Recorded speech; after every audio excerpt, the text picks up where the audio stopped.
Imagine you are in a car at a red light. The light turns green and the car accelerates forward, but you feel yourself pushed back into your seat. Why does this happen? Or think about when you suddenly stop, why does your body lurch forward? These everyday experiences are directly explained by Newton's laws of motion, the foundation of classical mechanics. In this video, we will break down these laws with real-world examples, animations, and simulations. So, by the end, you will understand how forces and motion govern everything around us.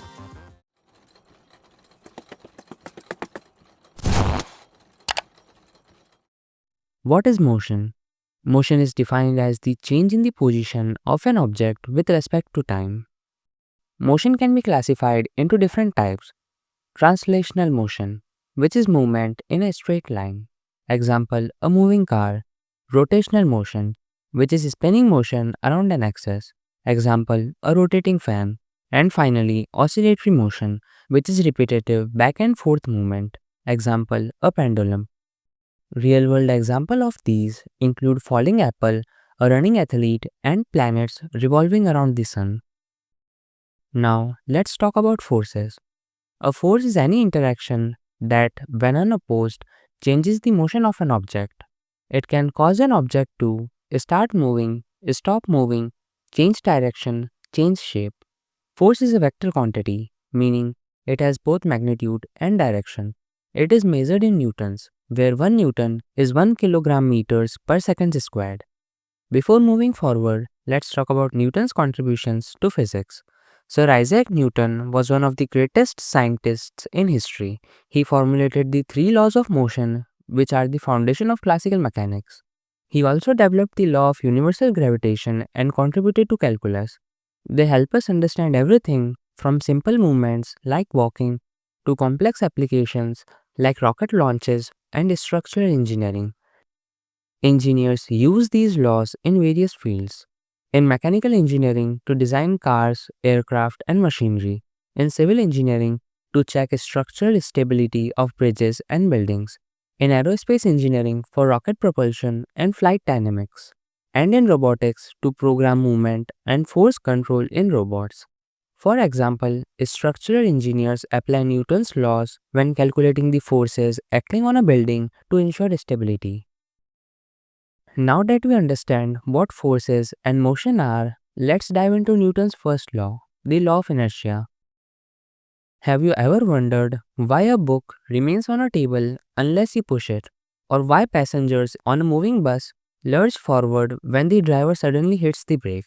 The answer lies in Newton's first law of motion, also known as the law of inertia. Newton's first law states that an object at rest stays at rest, and an object in motion stays in motion with the same speed and in the same direction unless acted upon by an unbalanced external force. Now, there is a term here called inertia. It is the tendency of an object to resist changes in its state of motion. Objects naturally maintain their current state, rest, or motion unless a force compels them to change. Mass and inertia are related to each other. The greater the mass, the greater the inertia. For example, a heavy truck requires more force to start moving or stop than a small bicycle. Real world examples of inertia are really interesting. A tablecloth trick, quickly pulling a tablecloth from under dishes without disturbing them. Passengers in a car. When a car accelerates, passengers are pushed back. When a car suddenly stops, passengers lurch forward. Objects in space. Astronauts experience weightlessness, but objects continue moving indefinitely unless an external force like gravity acts upon them. Now, what are balanced and unbalanced forces? If all forces acting on an object cancel out, that is, net force is equals to zero, the object remains at rest or continue moving at a constant velocity, then the forces are balanced forces. But if a net force acts on an object, it will cause acceleration. This means that forces are unbalanced. Example of balanced force is a book resting on a table. And example of unbalanced force is a soccer ball being kicked, changing its motion. There is a common misconception that objects naturally stop moving on their own, but in reality, Objects slow down due to external forces like friction and air resistance. For example, a rolling ball eventually stops because of friction, not because it wants to stop. Quiz time. A ball is rolling on the ground and eventually stops. Does this violate Newton's first law? Why or why not?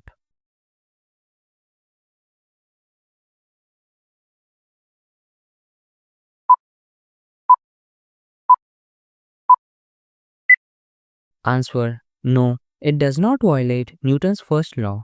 The ball stops due to friction, which is an external force acting on it.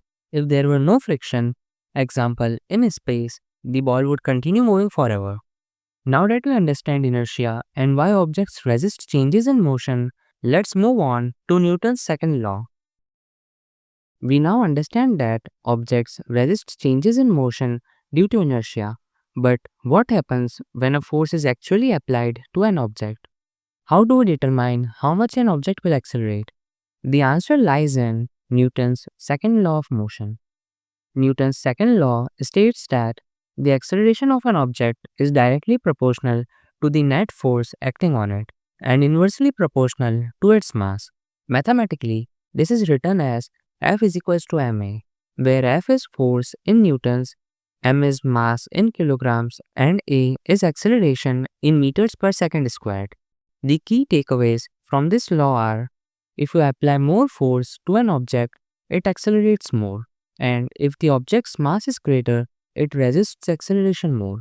You regularly experience these in real life, pushing an empty shopping cart versus a loaded cart. The empty cart accelerates quickly with little force. The loaded cart needs much more force to accelerate. Similarly, a small car requires less force to speed up than a heavy truck.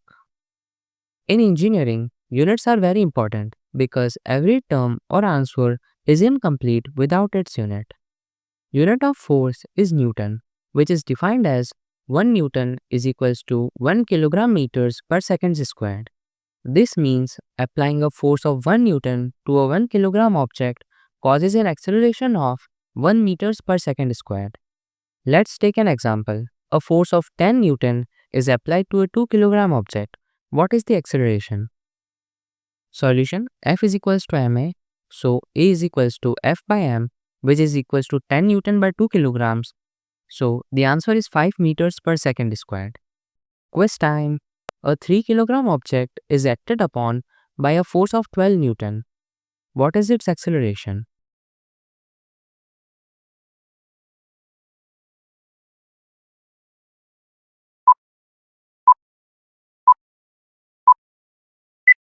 Answer: 4 meters per second squared. Now, let's take a look at the relationship between force, mass, and acceleration. If force increases, acceleration increases. If mass increases, acceleration decreases. For example, throwing a ball. A stronger throw makes the ball accelerate faster. Rocket launch. Rockets start slow but gain acceleration as fuel burns and mass decreases. Did you know that weight is also a force? Weight is a force caused by gravity. W is equals to mg, where W is weight in newtons, m is mass in kilograms, and g is acceleration due to gravity, which is 9.81 meters per second squared on Earth. For example, find the weight of a 10 kilogram object on Earth.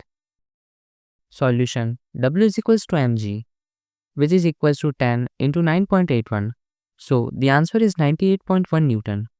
This is the reason why astronauts feel weightlessness in space even though they still have mass. There is a common misconception about Newton's second law that heavier objects always fall faster than lighter ones. But in reality, in free fall, all objects fall with the same acceleration. Quiz time. If you drop a 1 kilogram ball and a 10 kilogram ball in vacuum, which one hits the ground first?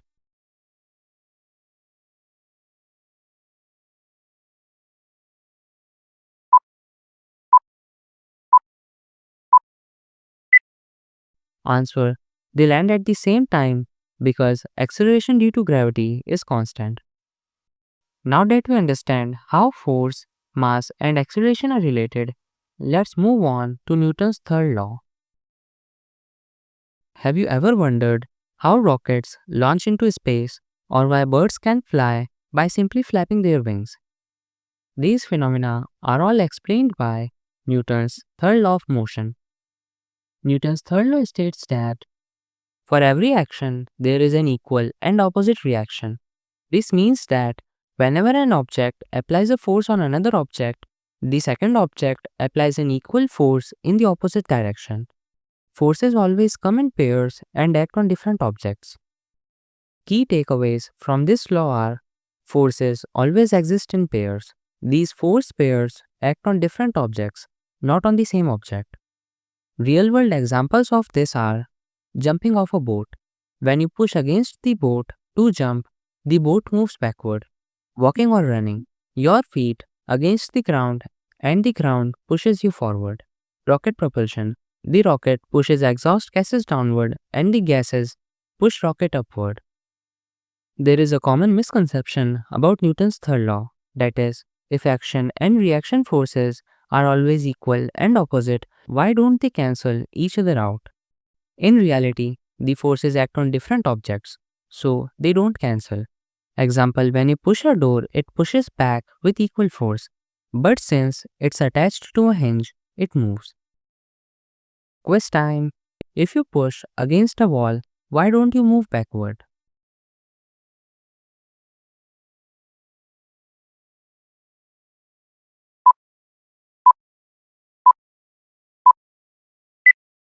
Answer. The force from the wall is equal to the force you apply, but since the wall is fixed, you don't move. Applications of Newton's third law are rocket and jet propulsion, how gears transfer forces to different components, forces acting on bridges and buildings. Let's do a quick recap of all three laws. First law, inertia. Objects resist changes in motion. Second law, F is equals to ma. Force causes acceleration. Third law, action-reaction. Every force has an equal and opposite reaction. Here are some questions which you can practice to test your knowledge about this topic.